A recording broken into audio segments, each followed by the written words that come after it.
Hello, and welcome to this presentation on the advanced control, general purpose, and basic timers embedded in STM32C0 microcontrollers. This presentation will cover their main features, which are useful for handling timing-related events, generating waveforms, and measuring input signal characteristics. The STM32C0 embeds multiple timers, providing timing resources for software or hardware tasks. The software tasks mainly consist of providing time bases, timeout event generation, and time triggers. The hardware tasks are related to I/Os. The timers can generate waveforms on their outputs, measure incoming signal parameters, and react to external events on their inputs. The STM32 timers are very versatile and provide multiple operating modes to offload the CPU from repetitive and time-critical tasks, while minimizing interfacing circuitry needs. All STM32 timers are based on the same scalable architecture.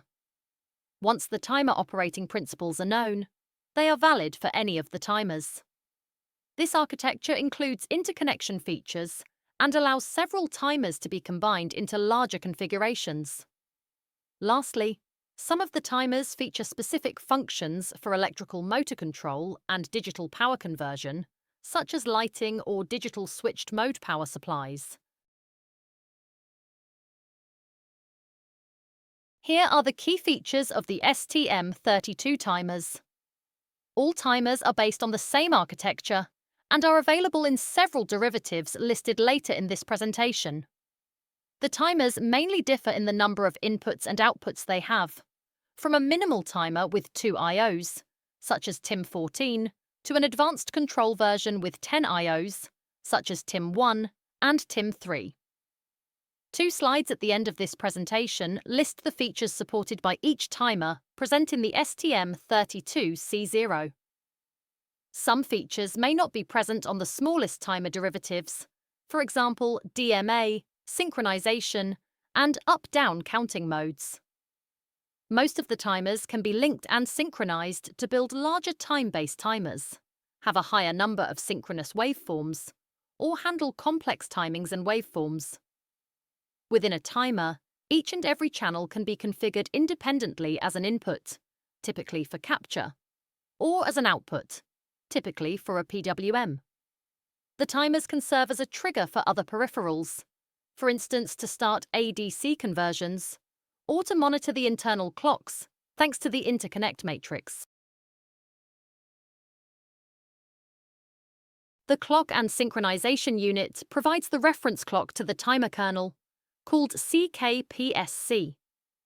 The counterclock can be provided by the following clock sources: the internal clock CKINT, external clock mode 1, external input pin, counting each rising or falling edge on a selected input, or internal triggers, external clock mode 2, external trigger input ETR or triggers, encoder mode, based on TI1FP1 and TI2FP2 coming from the channels. ETR is a trigger that can be asserted by ADC analog watchdogs, comparators, or TIM1 ETR input pin. ITR is a trigger that can be asserted by another timer. Internal trigger in and out are connected to the interconnect matrix. Refer to the related presentation. A rising edge of the selected trigger input, TRGI, sets the TIF flag. When one timer is configured in master mode, it can reset, start, stop, or clock the counter of another timer configured in slave mode. Timer 1 supports 6 independent channels for input capture, except channels 5 and 6, output compare, PWM generation, edge and center aligned mode, 1 pulse mode output. When a capture or compare event occurs, the corresponding CCI flag is set. Shown on the left are the input stage and the input conditioning circuitry, while on the right we have the output stage. Note that TIM1 channel 1 to 4 pins appear on both sides to indicate they are both input and output capable. Channels 1 to 4 can be output on pins, while channel 5 and 6 are only available inside the microcontroller. For instance, for compound waveform generation or for ADC triggering. The timer 1 supports break inputs that can be used to automatically set the channel outputs in a predefined state whenever a break event occurs. The timer 1 also supports a dead time generator unit, DTG, that inserts a dead time on PWM complementary outputs of channels 1 to 4.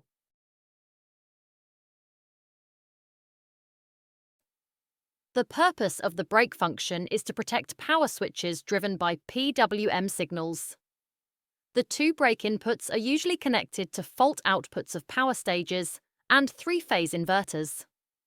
When activated, the break circuitry shuts down the PWM outputs and forces them to a predefined safe state. A number of internal microcontroller events can also be selected to trigger an output shutdown. Regarding timer 1, the break features two channels. A break channel which gathers both system-level faults like clock failures and parity errors, and application fault from input pins and built-in comparator, and can force the outputs to a predefined level, either active or inactive, after a dead time duration. A break 2 channel, which only includes application faults, can force the outputs to inactive state. Timer 1 and Timer 3 feature multiple clocking options. The clock and synchronization unit, also responsible for timer chaining, handles the clock for the counter. The default clock comes from the Reset and Clock Controller, or RCC. This timer clock's CKINT is the APB clock, possibly multiplied by 2. External timer clocking makes it possible to count external events or to have a counting period externally adjusted. The clock source can be provided by other on-chip timers, using one of the 4 internal trigger inputs, ITR0 to ITR3. Input pins 1 and 2 can also serve as external clocks, with the option of including digital filters to remove spurious events. The external trigger input, or ETR, can be configured as an external clock, with a digital filter, programmable edge sensitivity, and a first basic prescaler stage to reduce the frequency of incoming signals if needed. The TI1FED edge detector input can also be used as the timer clock. A pulse is generated on both rising and falling edges of the TI1F signal. Although it was not intended for this, it can serve as a frequency doubler with an external clock. Count twice per incoming clock period. Lastly, the quadrature signals from an encoder can be processed to provide a clock and a counting direction, as described later in this presentation. This slide explains how to adjust the timer counting period. Each timer embeds a linear clock prescaler, which divides the clock by any integer between 1 and 65,536. The counting pace can therefore be precisely adjusted. For instance, a division by 48 will yield a precise 1 MHz counting rate when the APB clock is 48 MHz. The auto-reload register defines the counting period. In down-counting mode, the counter is automatically reloaded with the period value when it underflows. In up-counting mode, the counter rolls over and is reset when it exceeds the auto-reload value. In center-aligned mode, up and down counting, the counter counts from 0 to the auto-reload value -1, generates a counter overflow event, then counts from the auto-reload value down to 1, and generates a counter underflow event. Then it restarts counting from 0. An update event is issued when the counter underflows or overflows, and a new period starts. It triggers an interrupt or DMA request that is used for adjusting timer parameters synchronously with its period, which is useful for real-time control. This update event triggers the transfer from preload to shadow registers for multiple parameters, in particular for the clock prescaler, auto-reload value, compare registers, and PWM mode. A 16-bit programmable repetition counter allows you to decouple the interrupt issuing rate from the counting period and have, for instance, one interrupt every single, second, third, and up to 65,536th PWM period. This is particularly useful when dealing with high PWM frequencies. Regarding the STM32C0 microcontroller, the repetition counter is only implemented in timer 1, 16, and 17. Some of the STM32 timers feature up-down counting modes. The Advanced Control Timers 1 and the General Purpose Timers 3. The counting direction can be programmed by software or automatically managed by the timer in center-aligned PWM mode. In this mode, the counting direction changes automatically on counter overflow and underflow. For a given PWM switching frequency, this mode reduces the acoustic noise by doubling the effective current ripple frequency, thus providing the optimum trade-off between the power stage's switching losses and noise. The counting direction can also be automatically handled when the timer is in encoder mode. Quadrature encoders are typically used for high-accuracy rotor position sensing in electrical motors or for digital potentiometers. From the two outputs of a quadrature encoder sensor, also called an incremental encoder, the timer extracts a clock on each and every active edge and adjusts the counting direction depending on the relative phase shift between the two incoming signals. The timer counter thus directly holds the angular position of the motor or the potentiometer. The simplest use case for a timer is to provide an internal time base. This is commonly used by software routines, either to provide periodic interrupts or single-shot timeout protection. The timer can also provide periodic triggers to other on-chip peripherals, such as the ADC and other timers through the interconnect matrix. The update event from the timer, typically on counter overflow, is the usual means to have a software time base interrupt or to trigger a periodic event. It is also possible to generate internal timings using any other timer, using compare events, or using the trigger outputs on any other timer. Multiple timing events can be generated with a single timer using multiple compare channels. This slide describes the input capture features. Channels 1 to 4 can be individually configured as input capture, with a number of signal conditioning options. An input can be mapped on two capture channels, typically to differentiate rising edge from falling edge capture. See the figure on the top right. TRC input can be chosen as the capture trigger. It is connected to one of the ITR inputs, used for timer-to-timer interconnect. The edge sensitivity is programmable and can be rising edge, falling edge, or both edges. An event prescaler allows capture of one event every 2, 4, or 8 events. This decreases the CPU burden when processing high-frequency signals and allows the measurement to be more accurate, since it is performed over multiple input signal periods. Spurious transition events due to noise or bounces can be removed using a programmable digital filter. The figure shows how a signal is filtered out when the filter acceptance is set to 4. In the upper case, a clean rising edge capture is triggered 4 sampling periods after the rising edge, as one can notice looking at the internal counter value. In the lower case, a glitch causes the filter counter to be reset, and the capture to happen after 4 successive samples at high level have been counted. Once the capture trigger is issued, the timer's counter is transferred into the capture register and an interrupt, or a DMA request can be issued. If a new capture occurs before the previous one has been read, the capture register is overwritten, and an overcapture flag is set for the software to manage this condition if needed.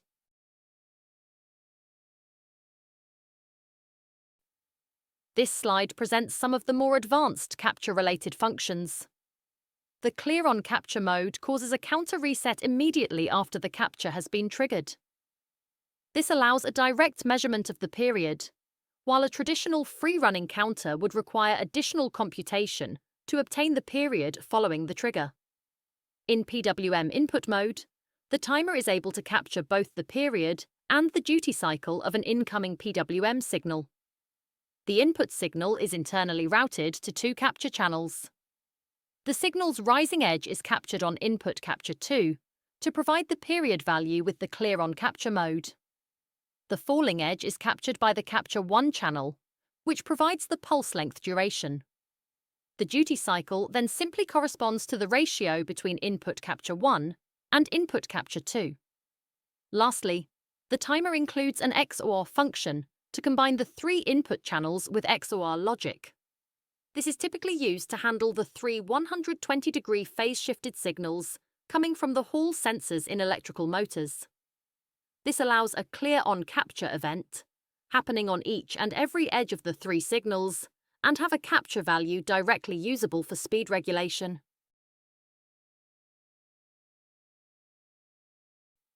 This slide presents the output compare features. A compare event is generated when the counter matches the value of the compare register. This event can trigger an interrupt or a DMA request and can be reflected on the corresponding output pin by an output set, output reset, or output toggle. The compare register can be preloaded. The preload must be disabled if multiple compare values must be written during a counting period. In the timing diagram, preload is disabled. On the contrary, the use of preload mode must be preferred for applications with real-time constraints, since this gives a higher time margin for the software to update the compare register with the next value. The transfer from the preload to the active value is triggered by an update event, when the counter overflows or underflows. The output compare mode can also be preloaded, so as to allow glitchless transition from a PWM mode to a forced on or off state, for instance. One pulse mode is used to generate a pulse of a programmable length in response to an external event. The pulse can start as soon as the input trigger is detected or after a programmable delay. The value in compare 1 register, CCR1, defines the pulse start time, while the value in the auto reload register, ARR, defines the end of pulse. The effective pulse width is then defined as the difference between the ARR and CCR1 register values. See the upper timing diagram. The waveform can be programmed to have a single pulse generated by the trigger, or to have a continuous pulse train started by a single trigger. One pulse mode also offers a retriggerable option. The timing diagram at the bottom of this slide highlights this option. A new trigger arriving before the end of the pulse will cause the counter to be reset and the pulse width to be extended accordingly. Note that only timers 1 and 3 support the retriggerable one-pulse mode in the STM32C0 microcontroller.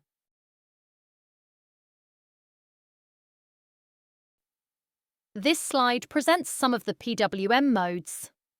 The standard edge-aligned PWM mode is programmed with the auto-reload register defining the period, and the compare register defining the duty cycle, the counter being in up-only or down-only counting mode.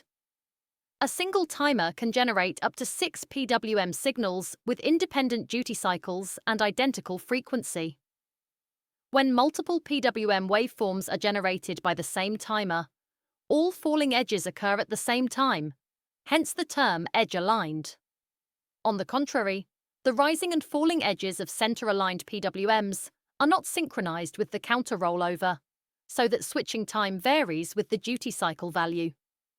This is achieved by programming the counter in up-down mode. This mode spreads the switching noise when multiple PWMs are generated with the same timer. This is a key feature for 3-phase PWM generation for electric motor drives, since it allows you to double the frequency of the current ripple for a given switching frequency. For instance, a 10 kHz PWM will generate inaudible 20 kHz current ripple. This minimizes the switching losses due to the PWM frequency, while guaranteeing silent PWM operation.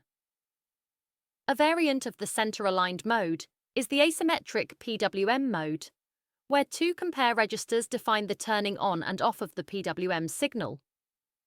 This provides higher resolution for pulse width setting, since turn-on and turn-off times are individually defined. It also allows the generation of phase-shifted PWM signals, necessary to drive DC-DC converters based on the full bridge phase-shifted topology. In the bottom right timing diagram, the timer provides two PWM signals with identical frequency, 50% duty cycle, and a phase shift varying from 0 to 180 degrees.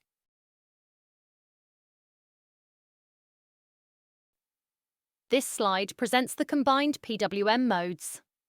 This mode allows a logic combination of two PWM signals to be generated by adjacent channels, output compare 1 and 2, or output compare 3 and 4. The PWMs can be odd or ANDed to create complex waveforms.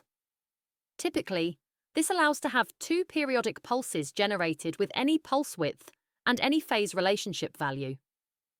Combined three-phase PWM mode allows 1 to 3 center-aligned PWM signals to be generated with a single programmable signal, ANDed in the middle of the pulses. This mode specifically targets three-phase motor control applications. In this case, channel 5 of the timer can be combined with any of the three channels, 1, 2, and 3, to insert a low state in the middle of a centered pattern PWM signal. This mode greatly simplifies the implementation of low-cost current sensing techniques for three-phase motor control, using a technique usually referred to as zero-vector insertion.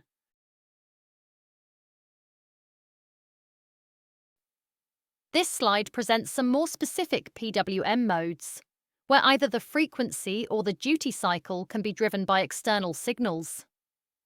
The timer can provide variable frequency signals, using an external reset signal connected either on the ETR or on the channel 1 or 2 inputs.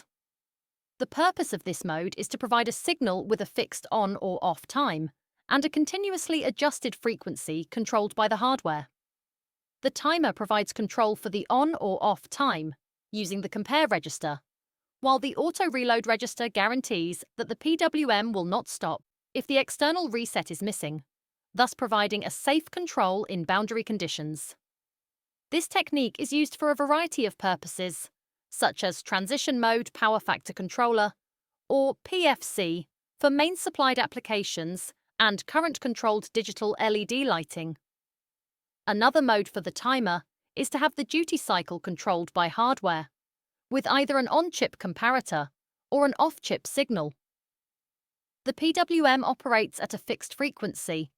The maximum duty cycle is set by the compare register, and the actual value controlled cycle by cycle.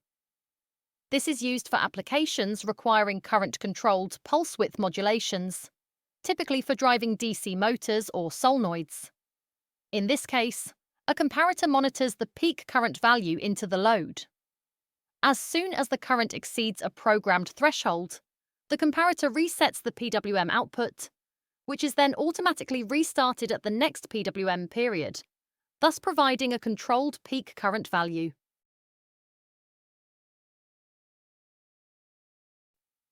This slide presents the timer's synchronization features. The trigger controller can cascade multiple timers in a master-slave configuration. A timer can control one or more timers as the master timer, or can be controlled by another timer as a slave. The clock and trigger controller acts as a link between the timers. In master mode, it can redirect outside the timer multiple internal control signals to an on-chip TRGO trigger output. In slave mode, it gathers multiple inputs on the TRGI, the main trigger input, coming from the external trigger pin, ETR, or from one of the 4 internal trigger inputs, ITR1 to ITR4, connected to the other TRGO outputs.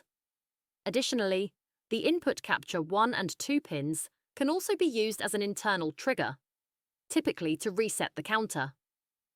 Slave and master modes can be programmed independently. A given timer can thus simultaneously be operating in slave and master modes in a cascaded configuration, accepting input triggers while providing output triggers. Master synchronization and slave synchronization are independently instantiated in the timer units. See the table at the end of this presentation, summarizing the capabilities of all STM32C0 timers.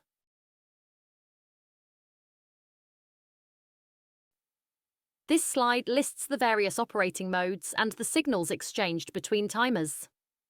In master mode, 16 options are given for selecting the trigger to be sent on the TRGO output. The output can be a single synchronization pulse issued upon counter reset, counter enable, which corresponds to the counter start, the update event, or the compare one match event. Alternatively, the TRGO output can also transmit one of 6 waveforms generated, including PWM signals, to the other timer modules, compare on channel 1 to 6, and compare pulses on all channels. In slave mode, the timer operating mode is controlled by the TRGI input. In triggered mode, the counter start is externally controlled. This mode is used for simultaneously starting multiple timers. In reset mode, the counter is reset by a rising edge on the TRGI input, typically for variable frequency PWM operation. A combined mode including reset and trigger can be used for retriggerable one-pulse mode generation. In gated mode, shown in the timing diagram, the counter is active only while the level on the input signal is high. A combined mode including reset and gated can be used to detect out-of-range PWM signal, duty cycle exceeding a maximum expected value. The external clock mode 2 can be used in addition to another slave mode, except external clock mode 1 and encoder mode. In this case, the ETR signal is used as external clock input, and another input can be selected as trigger input. Lastly, the slave mode selection includes clock-related modes, such as quadrature encoder decoding, or external clocking modes mentioned earlier in this presentation.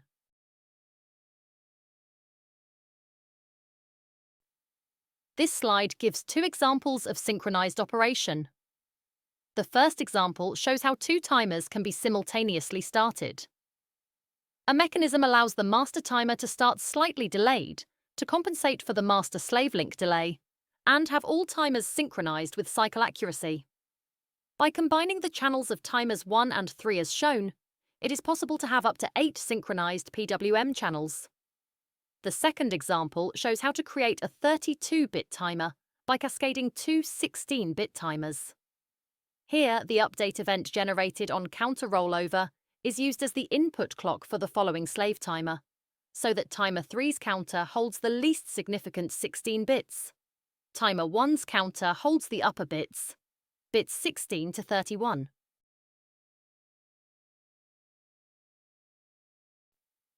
This slide summarizes the timer's 4 main electrical motor control features. The timer includes specific PWM modes for controlling power switches.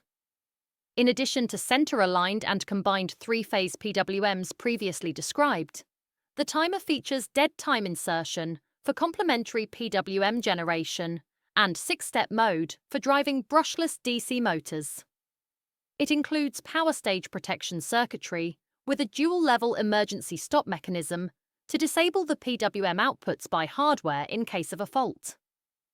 It is able to handle the most common sensors found in motor control systems.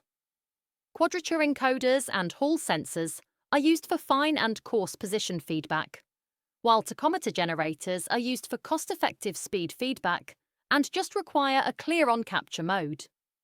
Lastly, the timer includes synchronized ADC triggering options, necessary to properly manage voltage and current sensing, and avoid any acquisition issues due to switching noise in power stages.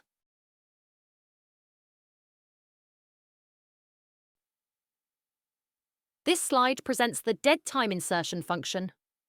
A hardware dead-time generator provides 2 non-overlapping complementary PWM from a reference PWM signal. The STM32 timers includes up to 3 dead-time generators for OC1, OC2, and OC3 channels. The dead-time duration is programmed with an 8-bit value. This value can be locked by the user to prevent this critical value from being corrupted during runtime. This is done by setting a write-once lock bit, which switches the dead-time register into read-only mode until the next microcontroller reset. Dead-time insertion is necessary when driving half bridges, where a pair of transistors are connected in series between two power rails. In this case, a delay must be inserted before the switch on of one side to allow the other side to switch off, taking into account physical switching characteristics. Half bridges are usually found in DC-DC converters, for DC or stepper motor drive, using the full bridge topology shown here, or for three-phase inverters with 3 PWM pairs.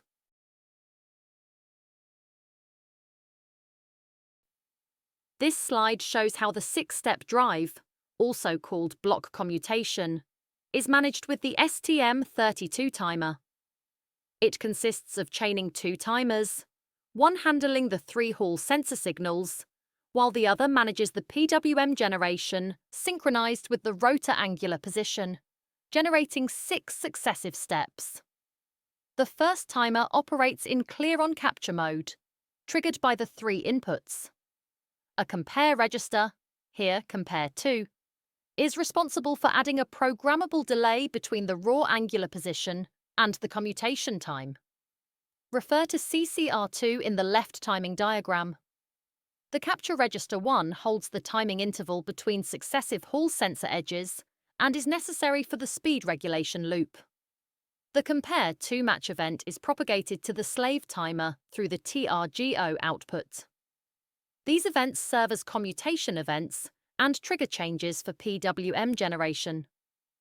For each of the 6 steps of the sequence, the states of the 6 outputs are defined to be either forced active or inactive, or generating a PWM signal. The transition from one step to the other is preloaded by software, in the commutation interrupt routine, and automatically transferred by hardware to reprogram the output operating mode when the next commutation arrives.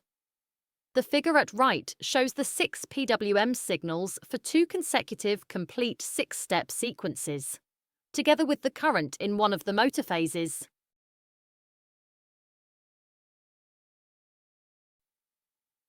This slide introduces the break function. A break event triggers a hardware protection mechanism that automatically disables the PWM outputs and forces them to a user-configurable state, either low impedance with high or low level, or high impedance. The logic circuitry works asynchronously, without any clock. This guarantees the functionality even in case of a system clock failure, and avoids any clock-related propagation time that would tend to delay the protection. This feature is available on all timers having complementary PWM outputs, which are capable of performing power conversion tasks. Timers 1, 16 and 17. Timer 1 has 2 separated break channels, while timer 16 and 17 support a unique break channel. Supporting 2 break channels provides a dual-level protection scheme, where, for instance, a low-priority protection with all switches off can be overridden by a higher priority protection with low-side switches active. Furthermore, a dead time delay can be inserted immediately before entering the fault mode for safely disabling the power stage. This prevents potential shoot-through conditions. Let's consider, for instance, that the fault occurs when the high-side PWM is on, while the safe state is programmed to have high-side switched off and low-side switched on. At the time the fault occurs, the system will first disable the high-side PWM and insert a dead time before switching on the low side. This slide describes the break function related to the BRK input. Multiple break sources can be combined for triggering a break event. A system break request results from serious errors detected in the microcontroller: CPU lockup, RAM parity error, and loss of clock. The lock signals are write-once enable bits located in the system configuration peripheral. They are reset by default. Fault error is masked. Once set, fault detection is enabled. They cannot be reset unless the whole microcontroller is reset for functional safety. An application break request results from a board failure. Break inputs can also be selected with the alternate function controller on the microcontroller pinout. External sources can be conditioned before entering the break detection unit in order to select the proper polarity and discarding of spurious glitches by means of a digital filter. Software is also capable of requesting a break, typically when diagnosing an unrecoverable error condition. When one of these break requests occurs, an interrupt or DMA request is asserted, in addition to set the PWM outputs in a safe state. This slide describes the break function related to the BRK2 input.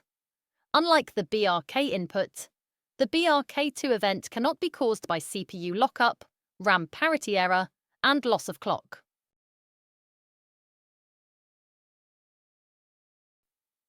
The STM32C0 implements a bidirectional break feature. The break I/O pad is used to report board-level failure, but can also be used as an output to signal an MCU internal failure.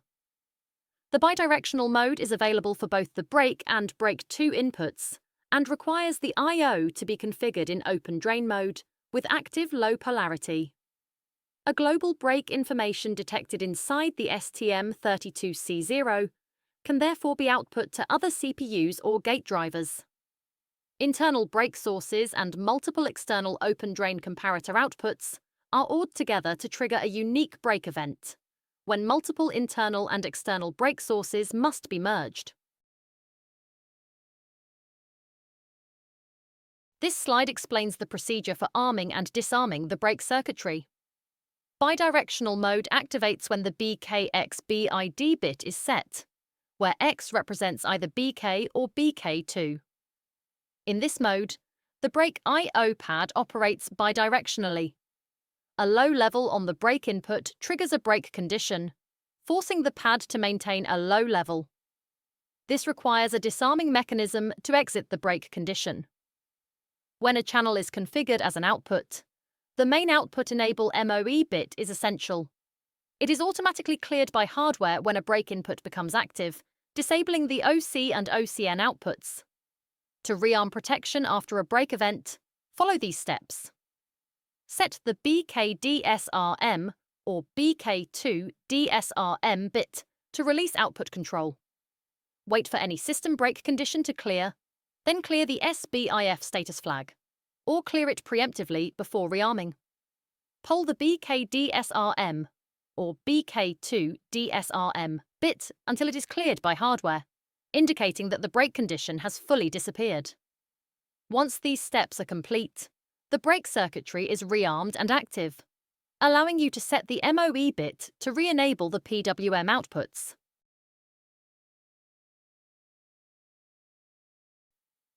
This slide presents the ADC triggering options related to the timers.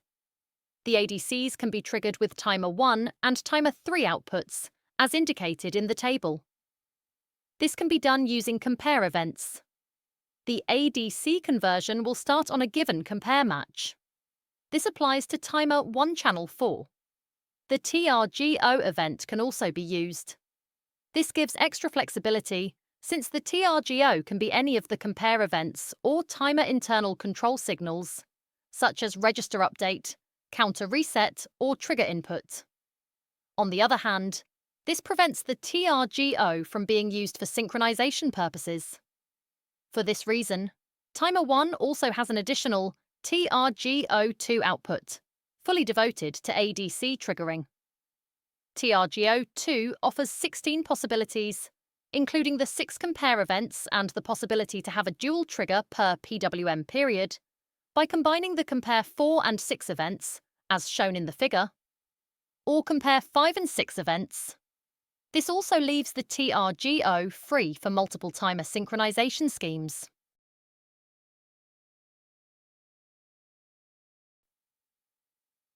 This slide presents an example of PWM-synchronized ADC trigger. For 3-phase motor control, it is mandatory to have ADC readings synchronized with the PWM generated for controlling the power stage. This allows extraction of the average value out of the current waveform ripple and makes sure the ADC reading is done at an adequate distance from the ringing due to the power switches. Shown here on the left is a three-phase motor inverter. The 6 switches are controlled by 3 complementary PWM pairs with dead time inserted, while the current in the motor windings is measured using shunt resistors placed in the 3 half bridges bottom side. The right side shows the timer's counter.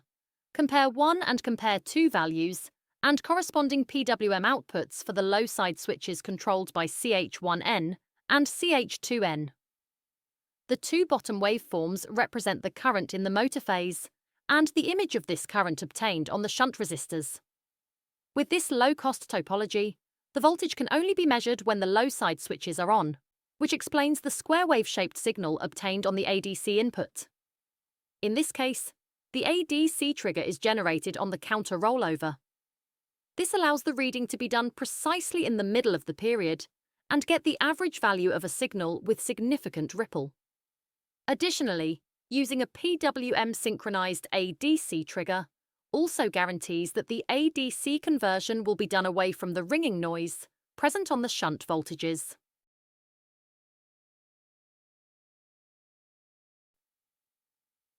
This slide lists the interrupts and DMA request sources. Most events are able to generate either an interrupt or a DMA request, and even the two simultaneously.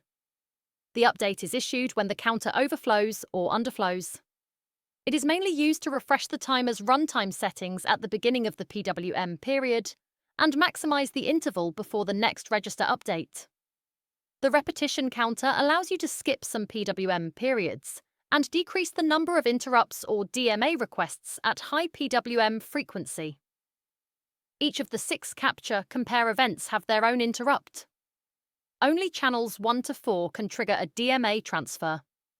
A trigger event on the TRG-I input, regardless of the trigger source, can also trigger an interrupt or DMA request. Lastly, additional sources of interrupts and DMA requests are the commutation and break events on timers 1, 16, 17 only. The timer includes a DMA burst mode to have multiple registers reprogrammed with a single DMA stream. This allows the modification of several runtime parameters simultaneously, for instance, duty cycle and frequency of several channels, or dynamically change the timer configuration by writing the configuration registers. The example shows how a table containing 3 compare values can be transferred into the compare registers with a single DMA burst when a new PWM period starts. The DMA must be programmed in memory to peripheral mode, pointing to a unique location in the timer. Virtual register TIMXDMAR. When the update event occurs, the timer sends a number of DMA requests corresponding to the programmed burst length. Each value is then automatically redirected from the virtual register into the targeted active register. On the next update event, 3 new compare values are transferred again. In this example, this mechanism saves 2 DMA streams that would normally be necessary for such an update scheme.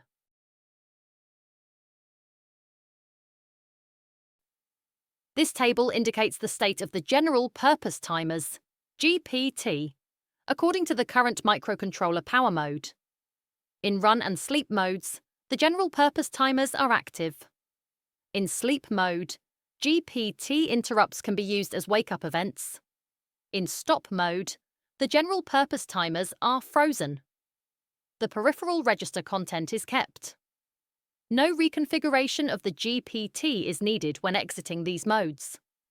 In standby and shutdown modes, the general-purpose timers are powered down and must therefore be reinitialized upon exit of these modes. The timer's state in debug mode can be configured with 1 configuration bit per timer. If the debug bit is reset, the timer clock is maintained during a breakpoint. If the debug bit is set, the timer's counter is stopped as soon as the core is halted. Additionally, The outputs of the timers having complementary outputs are disabled and forced to an inactive state. This feature is extremely useful for applications where the timers are controlling power switches or electrical motors. It prevents the power stages from being damaged by excessive current, or the motors from being left in an uncontrolled state when hitting a breakpoint. This slide covers the process of setting the PWM frequency for a timer by configuring the auto-reload ARR and prescaler PSC registers. The PWM frequency is determined by dividing the timer operating frequency, FTIM, by the product of ARR plus 1 and PSC plus 1. To achieve the desired PWM frequency, both the ARR and PSC values need to be calculated iteratively. To ensure the highest possible resolution, start with the prescaler, PSC, set to 0, which means no clock division. In this case, the ARR value can be calculated by dividing the timer clock frequency by the desired PWM frequency and then subtracting 1. If the result exceeds the timer's ARR range, which may be 16-bit or 32-bit depending on the timer, the prescaler needs to be adjusted. The iterative process involves gradually increasing the prescaler and recalculating the ARR value until it falls within the programmable range. For example, if ARR exceeds the range with PSC equals 0, try recalculating with PSC equals 1, effectively halving the clock frequency. And continue this process, increasing PSC incrementally until the ARR value fits within the allowable range. This method balances the PWM resolution with frequency requirements, ensuring the best possible timer settings for your application.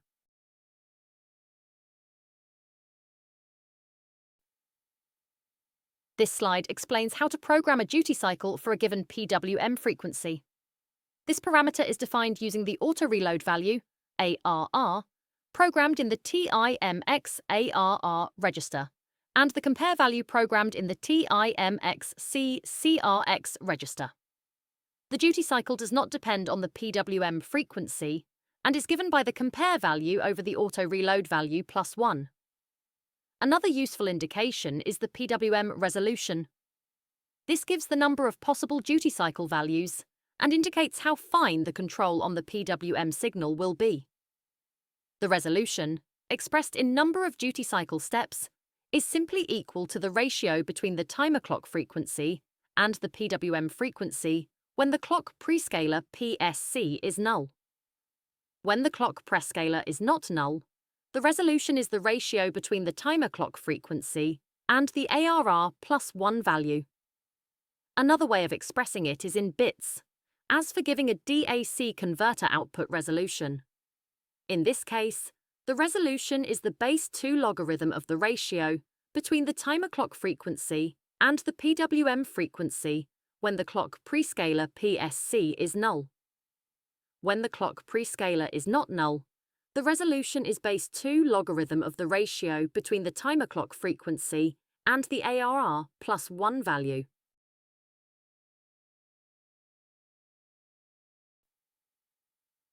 This slide shows a simple practical example of PWM usage for dimming a low-power LED. This can be done directly using a PWM output, as long as the current does not exceed the rated output current. The first step is to program the frequency to be set to 1 kHz. When doing the ARR value computation with no prescaler and a timer operating frequency of 128 MHz, the result is 127,999, which is above the 16-bit range that can be used with timer 1. The timer prescaler must be set to 1 to have the timer operating at 64 MHz, and this results in a valid value of 63,999 for the ARR register. The second step consists of computing the compare register value to have a 20% duty cycle. This yields a value of 12,799. Lastly, the dimming resolution can be computed from formulas presented in the previous slides. With a timer running at 64 MHz, a 1 kHz pulse width modulation provides 64,000 dimming steps, which corresponds to an equivalent resolution of 15.9 bits. This slide explains a common support case where the whole timer is configured, the counter is started, the PWM mode is enabled, as well as the corresponding outputs, but still there's no activity on the pins. Usually, this is because the MOE bit or the CCXE bit was not set. The CCXE bit in the TIMX CCER register defines the configuration of a CCX channel as input or output. The CC1E bit must be set to get a PWM signal on the CH1 channel. For timers equipped with dead-time generators, timers 1, 16 and 17, a main output enable bit, also known as MOE, in the TIMX BDTR registers, controls all outputs and acts as a circuit breaker in case of fault detection on the break input, leading to a global disable of all PWM outputs. The MOE bit must be set, or armed, to have the outputs enabled. This is valid even if the timer is used without dead time insertion, and the timer is used for general-purpose applications.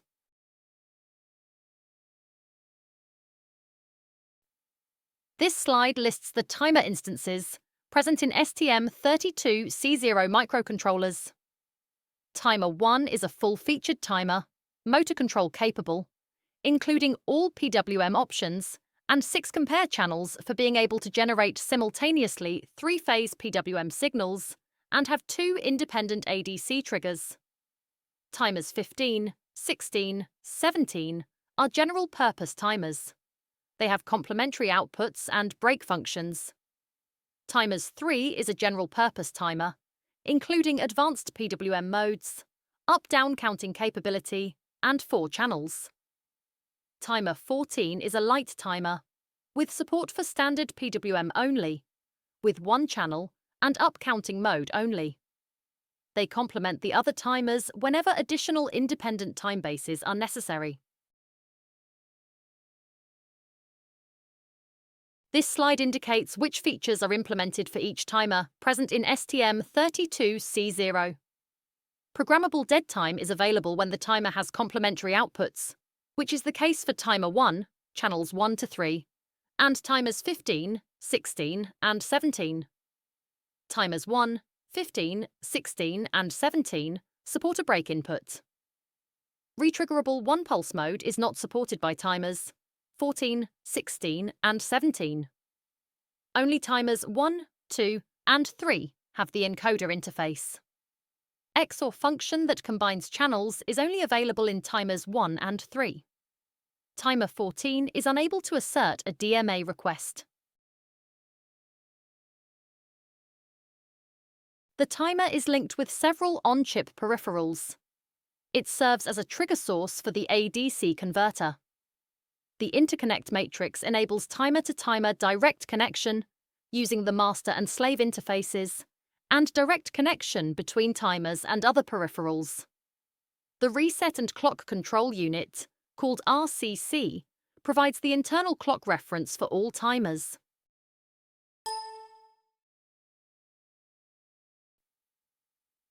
Four application notes complement the timer sections in the reference manual.